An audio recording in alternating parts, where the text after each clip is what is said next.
Hi. When I'm out, I'm always running into people that ask me, how do you know so much about wine? How do I get started? I'd like to know more about it, but I don't know what to do. So I like to kind of take you through what I take them through. First thing to learn about wine is how to drink it, what you're looking for, these types of things, just the real fundamental basics. So in the next few minutes, we're going to cover that. We're just going to get you started. Okay, so the obvious thing, of course, to learn about wine and to start drinking wine is you have to have a glass of it, and I conveniently do. So in this particular case, I'm drinking a Malbec. It doesn't really matter what you have. If you've got something available, go ahead and pause the video right now, go get yourself a glass, and you can do this along with me. Otherwise, you can watch it now, and when you have some available, come back and rewatch it, and just try the same steps that we're going to go through on your own. Okay, so first thing you want to do when you get a glass of wine, and it doesn't really matter whether it's something you've got at home, you bought at the store and brought home, or you're in a restaurant or a friend's house, you just kind of want to get an idea of what you got.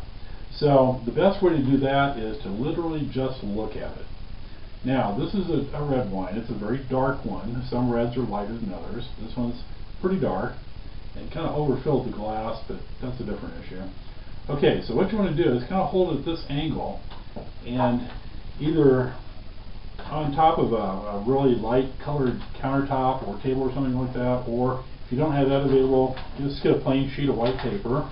What you want to do is put that paper underneath and then look down through the top of it. Now I'm going to move it down on my table so I can see it. And what you're looking for down there is to see what you can see through the wine. If you want, you can kind of take your hand on the paper and run it underneath the glass. Now just picture the glass out here and you run your fingers underneath it just to see if you can see through it. Now on something like this one you won't be able to. It's pretty dark. You can see even the very edges when you tip it. You'll be able to see something pass through, but that's about it. Now what you're really looking for in a dark one like this is the very edge of the glass. If you have it tipped, just kind of that little bit right there. And you'll see it'll thin out a lot. It'll kind of think of like just grape juice, which is what this is, only it's fermented. It just thins out and you can actually see through the very fine edges of it. That kind of gives you an indication of the real color. Not all red wine is the same color. You'll have some dark reds and some bright reds and things in between. Some of them will even appear somewhat brown, kind of a tawny color. So that's the first thing you want to do is kind of take a look, observe the color, and enjoy the color. I mean, wine is there to enjoy. It's not something you have to drink and work your way through. It's there to enjoy all the way through. Now you might also want to take a quick look at the top of it and see if there's anything strange in there.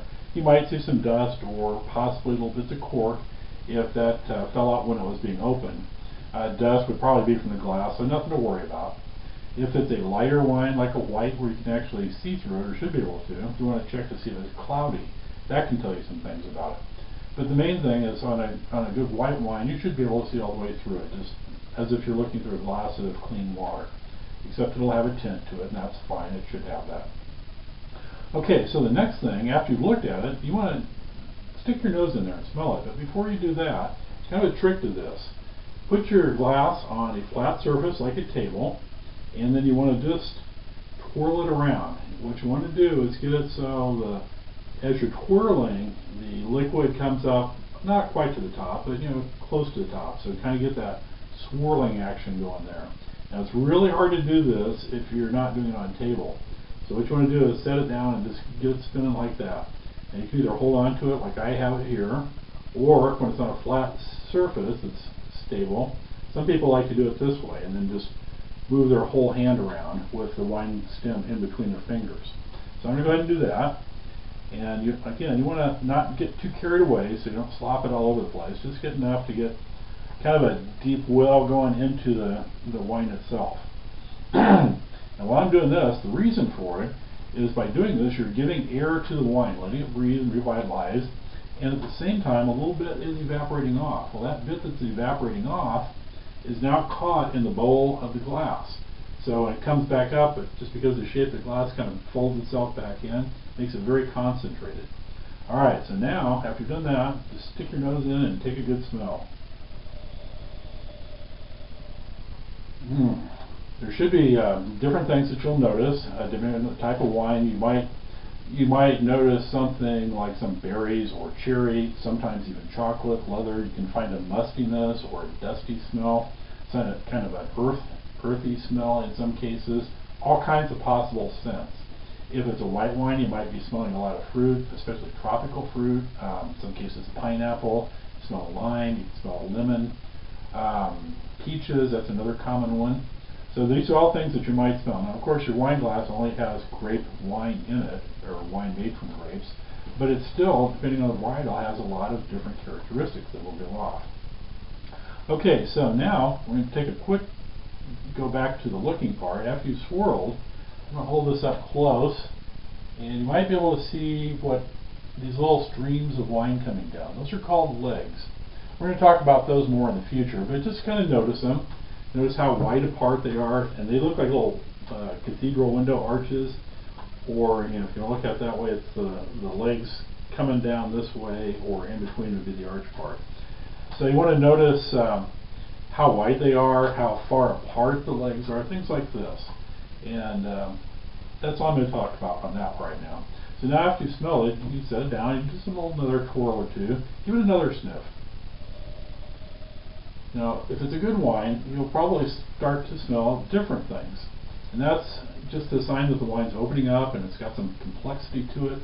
So now the first time you may have smelled strawberries, and this time you may smell cherries. You may smell other things entirely. There's all kinds of possible things that you might pick up. Something that reminds you of your childhood, or something that reminds you of work, or whatever it is. Those are all valid things to smell in wine. So go ahead, give it a sniff, second, third time, and just enjoy the fragrance of it. Okay, now the next thing, of course, is to taste it. And we're going to kind of do the same thing. We're going to take a little taste and then just kind of savor that. What does it taste like? Do you taste the same things you smelled? If you smell cherries, you taste cherry. If you smell grapefruit, you taste grapefruit. So that's kind of what you're going to look for.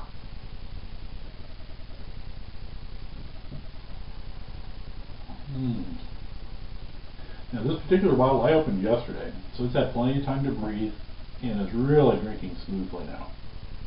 Sometimes you'll get a bottle that tastes a little rough, especially if it's a little bit higher end. That's because it's not awakened enough. It has to have time to breathe. Now there are ways to compensate for that if you can't put it away and wait till tomorrow. And again, we'll talk about those much later on. But in the meantime, just go ahead and take a taste. What do you notice? What flavors come through? And do it another step here.